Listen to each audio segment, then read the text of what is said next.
तर संक्रांती अगदी 2च दिवसावर आली आहे. तर मग चला बघूया झटपट असे तिळगुळाचे लाडू कसे बनवायचे. इथे मी 1 वाटी तीळ घेतलेत, गावरान तीळ आहेत. तीळ छान भाजून घ्यायचे आहेत. भाजून झाल्यानंतर काढून घ्यायचे आणि जेवढे तीळ घेतलेत तेवढाच गूळ घ्यायचा आहे. गूळ कढईत घालून त्याच्यात 1 चमचा तूप घालायचं आणि गूळ वितळून घ्यायचा. 5-1 मिनिटं गूळ छान तळून घ्यायचा.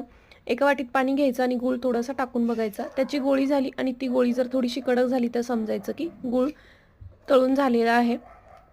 गॅस बंद केला आणि त्याच्यामध्ये भाजलेले तीळ आणि थोडेसे शेंगदाणे भाजून साल काढून घेतली होती ते घातलं आणि मिक्स करून एका तूप लावलेल्या ताटामध्ये काढून घेतलं. आता हे मिश्रण थोडंसं गरम असते वेळी त्याचे लाडू वळायचे आहेत. गार झाले की लाडू वळत नाहीत. चटका लागतो हाताला गरम मिश्रण असल्यामुळे, त्याच्यामुळं थोडंसं पाणी लावायचं अधूनमधून आणि हे लाडू छान वळून घ्यायचे आहेत. बघू शकता किती सुंदर लाडू होत आहे. आणि अशा प्रकारे तिळगुळाचे झटपट होणारे लाडू तयार झालेले आहेत. तुम्ही सुद्धा या पद्धतीने तिळगुळाचे लाडू या संक्रांतीला नक्की बनवून बघा आणि चॅनलला सबस्क्राईब सुद्धा करा.